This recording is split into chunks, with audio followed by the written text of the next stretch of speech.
Good day, folks. Brian here, Geomagnetic Earth Watch, today on Monday, January 30th, 2023 on our planet. Welcome to our first lecture.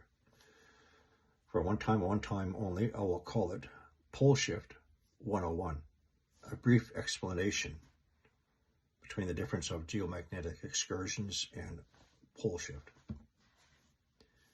Now, there are two processes that our planet undergoes on a cyclical basis. First, the 12,000-year geomagnetic excursion of our magnetic poles, not our physical poles. Second, we have the approximate 300,000-year cycle when the geomagnetic poles swap places where north becomes south and south becomes north. The last time, however, was 780,000 years ago. We are slightly overdue. No one, I repeat, no one knows at this time if the current geomagnetic excursion will continue into a geomagnetic pole flip. Now, before we get into this talk about our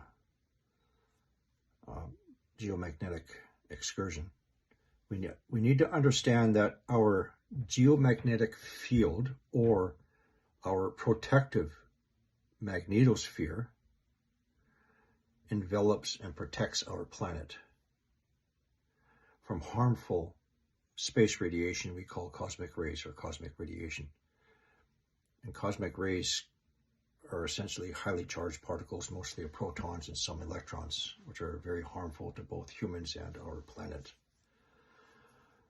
Now, cosmic rays, cosmic radiation originates from two places. First, from our sun through the solar winds, and second, what we call galactic cosmic rays, or GCRs, from the remnants of supernova, exploding stars. Now, the cosmic rays, when coming in contact with our protective magnetic field, forms what's called a bow shock, then envelop around our planet and carry on. And again, I will interject or add words such as protective so you understand the purpose of our geomagnetic field. It is a protective field. So, where does our protective magnetic field originate from? Our magnetic field lines are generated from within the outer core of our planet through a dynamo process of the convective motion of charged molten iron. Magnetic field lines are generated from within the outer core, leave through the southern polar magnetic field, envelop around our planet, and come back in through the north magnetic polar field through what we call a polar cusp. Now, I'm going to show you some pictures here. One moment, please. Please excuse my awkwardness. So the outer core, where our magnetic field is generated from, leaving the south polar region, enveloping our planet, magnetic field lines, and coming back in through the north magnetic polar field region. Again, no fancy graphics, no fancy websites. I do, however, present some visualization so you have an understanding. Now, in order to have a 100% full, effective, protective magnetic field, our magnetic poles need to be in relative antipodal positions to each other. Antipodal means directly opposite, in order to produce coherent, organized, evenly spaced magnetic field lines.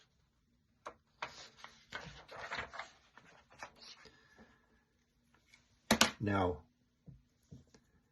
During a geomagnetic excursion, an excursion is when our magnetic poles leave their relatively stable position. And during an excursion, they will settle up to 45 degrees from their point of origin. Now, during a geomagnetic excursion of our poles, this destabilizes and weakens those protective magnetic field lines. Excuse me. Now again, an excursion is a straight up line excursion. Our magnetic poles always meander about. They always wander about. One moment, please. Smoothies, berries, microgreens. It's my booster jab. I'll talk about this later.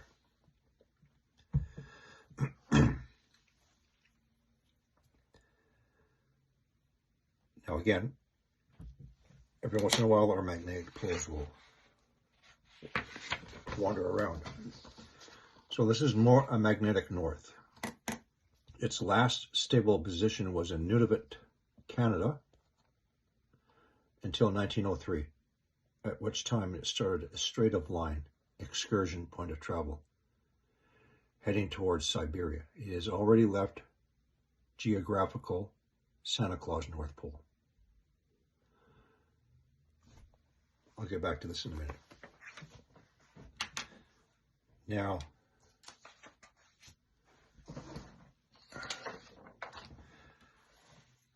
in 1903, again, as I just said, magnetic north started a straight line, beeline excursion heading towards Siberia, leaving Nunavut, Canada. Now, this actually happened prior to then. This happened in 1859 during what's called the Carrington event. The Carrington event was an X-45 class flare that struck the Earth and essentially gave magnetic north a kick in the butt and said, get going. That was the beginning acceleration point. And then from Nunavut, Canada, started its straight line excursion. Magnetic south has already left continental Antarctica and is in the waters between Antarctica and Australia. Therefore, our magnetic poles are no longer in antipodal positions of each other. It is generally believed that our protective magnetosphere has already weakened by 20%. Some feel as much as 25%. Now, there are, to simplify the term, two magnetic blobs in the outer core. One is below Canada, and one is below Russia. The one below Russia is a stronger magnetic intensity that's been pulling magnetic north from Canada into Russia.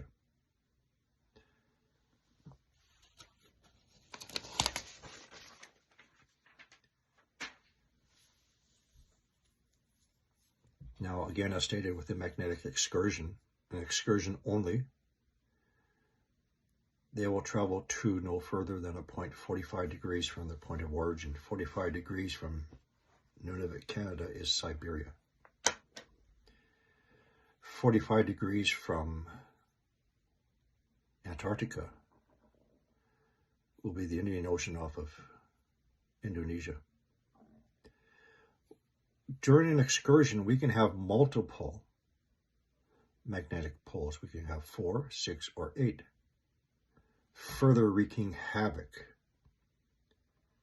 destabilizing our protective magnetic field lines. Now,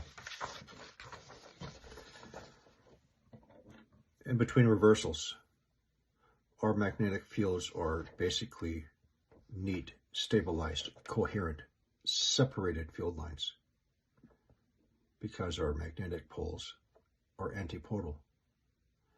During an excursion, and if the excursion progresses into a full reversal, we end up having multiple north and south poles, destabilizing, breaking up our magnetic field, allowing increased levels of cosmic radiation to reach us. And on later videos, I'll give you the effects of increased cosmic radiation as it reaches the planet. So this is where we're at right now. We are undergoing a geomagnetic excursion. We have been for approximately 120 years, since approximately 1903. The timeline of geomagnetic excursion varies. If you do your own research, you'll find documentation that says the average time is 7,000 years, or between 2,000 and 12,000 years. Some scientists feel that it can happen 10 times faster, therefore 700 years. Other people believe that it can happen within a lifetime. Now, folks, it's already been ongoing for 120 years. It's well under its way. It will either continue at its current rate of speed for another 100 years, 200 years, or it could rapidly accelerate. We do not know. Now, for the hypothesis and hypothesis-only theory of a crustal unlocking and displacement, or the entire planet shifting. So, if this is the core of our planet, and this is the crust, a crustal displacement is just that. It unlocks from the core and displaces. Or an axial tilt of the planet, like this. I do not get into the different theories and who has presented them. Douglas Voigt, Major White, and others. We're not at that point. We need to focus the here and now. Watching out for the signs of our weakening magnetosphere on the planet and the humans. So we don't need to get into that now. We need to be watching and preparing for how the planet is currently responding. Seismically, volcanism, jet streams, oceans, tidal waves.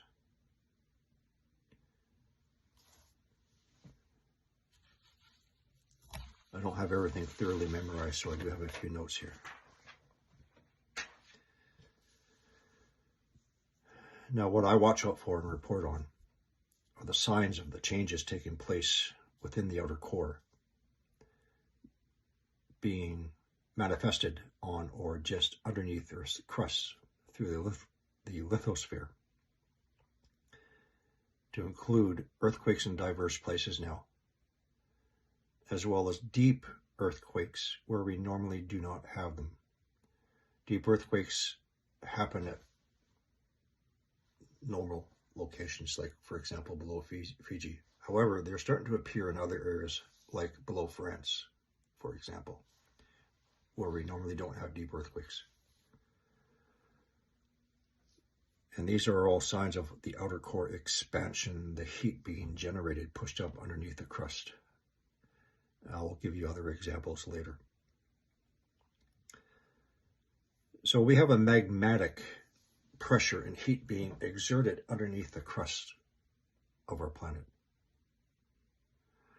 rising through mantle plumes that extend from their anchor point of the outer core and run up to the underside of the lithosphere, in which the crust sits on, sending us signals through earthquakes, volcanism, and other indications. Now, as the mantle plume rises and reaches to the underside of the Earth's crust, this is the mantle plume arm. This is the mantle plume head. As it comes in contact underneath the Earth's crust, it will expand, and it can expand to thousands of kilometers, and it'll have multiple arms or branches and nodes. One moment, please. So, mantle plumes are anchored, as I said, to the outer core. Mantle plume, mantle plume, mantle plume. And they extend to the underside of the lithosphere, putting pressure on the underside of the crust.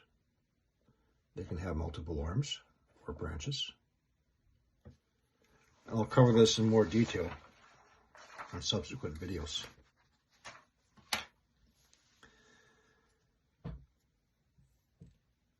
This is also where our deep earthquakes occur from what's called the mantle transition zone between 410 to 660 kilometers deep. And what I call, or what I visualize as a magma wave action. So when we have these deep earthquakes, it sends a pulse of magma or a magma wave pushing up through those branches and arms, causing earthquakes and volcanism. And also our tsunami buoys are anchored to the floor of the ocean crust. The ocean crust is the thinnest crust of the Earth, average of 6 kilometers. The weakest, so that is where we're going to first see indications through heat indications. And periodically, those buoys will go into motion by themselves in the absence of earthquakes from that pressure from the mantle plumes pushing up. And there are 4 locations throughout our planet that this occurs. And again, I'll get into that in subsequent videos.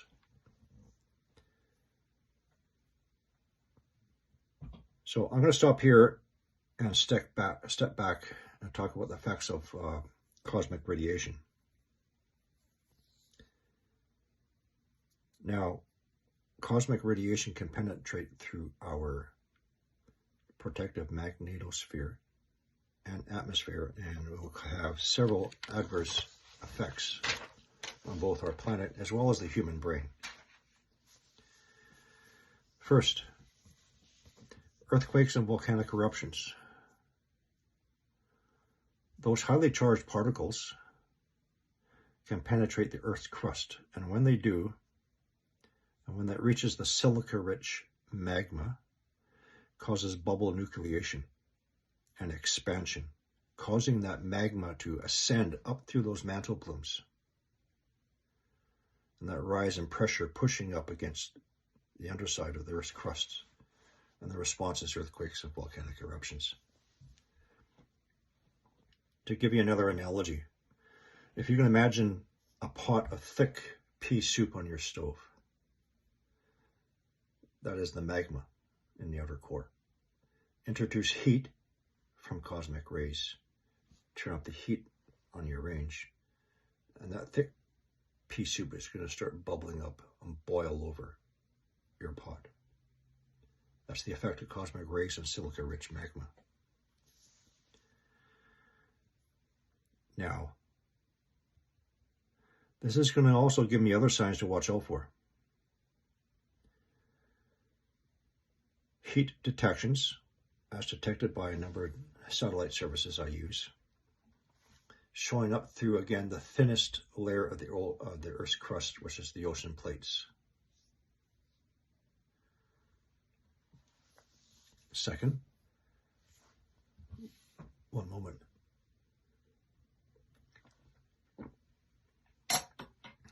Those tsunami buoys, again, as I mentioned, are anchored to the floor of the ocean. When we have a magma wave action through agitation within the outer core, it's going to push up or pull back down on the ocean floor, therefore also activating those tsunami buoys, which is starting to happen on a very regular basis. Andaman Sea north of Sumatra, the exit of the Timor Sea into the Indian Ocean between Australia and Indonesia, off the coast of New York and Nova Scotia, and Excuse me. One other area. Can't remember off the top of my head. Next, when cosmic rays penetrate our atmosphere, and when they react to the nuclei of atmospheric atoms, they create what's called secondary showering particles called muons. And the muons is actually the radiation that reaches us. Now, this is very important. It is the cosmic rays that is breaking down the protective ozone layer, which protects us from the upper levels of ultraviolet radiation.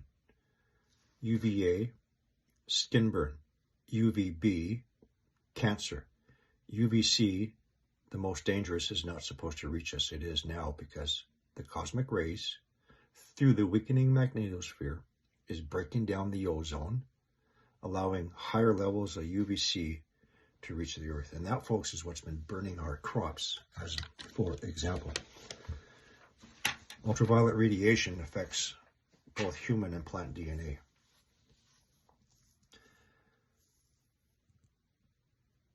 Next, and just as important, the effects of cosmic radiation on the human brain.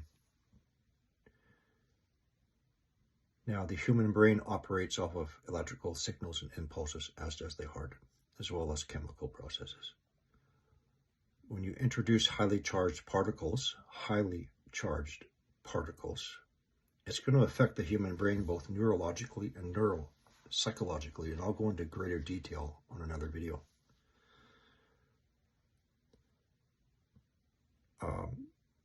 The neurological effects could be headaches, migraines, dizziness, vertigo, tinnitus. The neuropsychological effects, mood swings, behavior swings, cognitive deficits, periods of rage, etc. So when I issue a video about a solar event, solar flare pops off, hits the Earth, the response I get and expect is an increase. I got this headache. I've never had headaches before. I got a migraine. I never had migraine before. I got vertigo. I fell to the floor, etc., etc. The effect of cosmic rays on the human brain.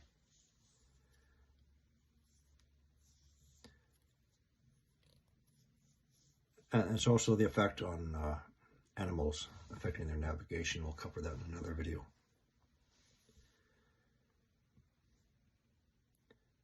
Now, to interject a little of Scripture and Wormwood's approach.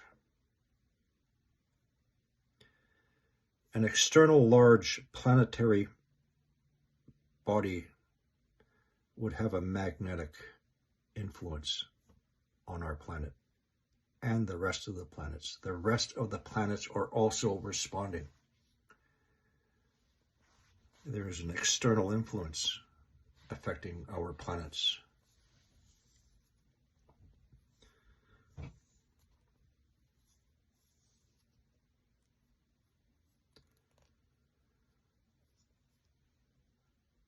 I'm going to skip the scripture for now and just stick with the pole shift interpretation definition.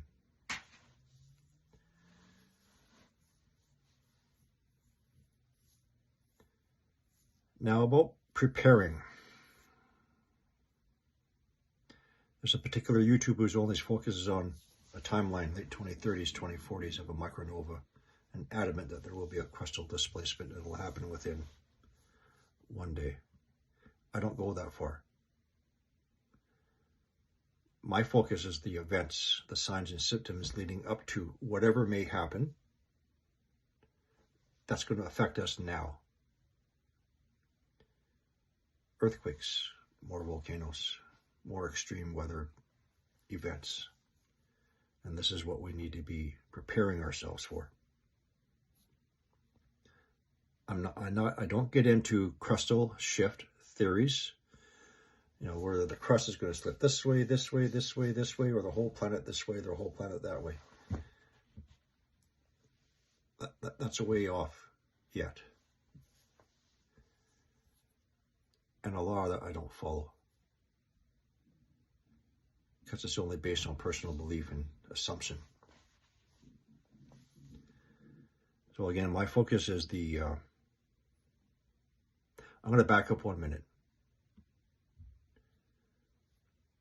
About these fear porn doomsday flood maps being circulated out there. If you're a religious person, you know the book of Genesis where he said he would never ever do that again.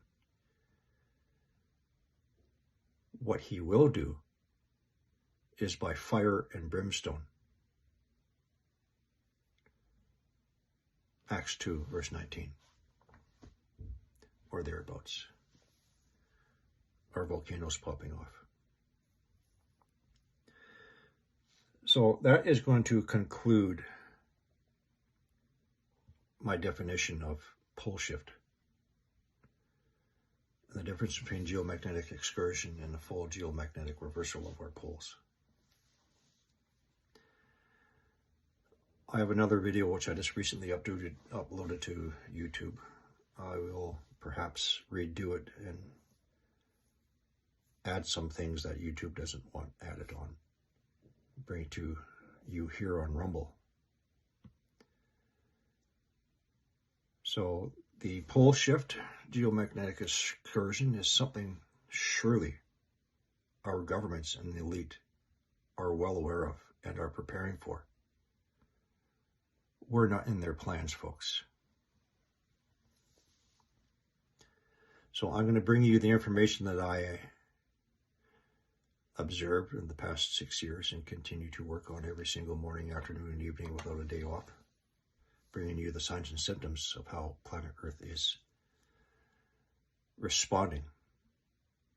And obviously we have these changes taking place in the outer core where our magnetic field is generated from, because our poles clearly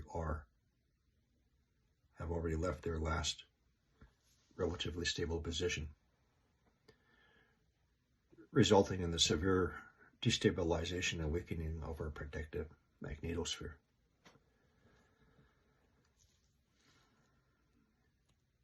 So I hope you have a clearer understanding of what this pole shift is,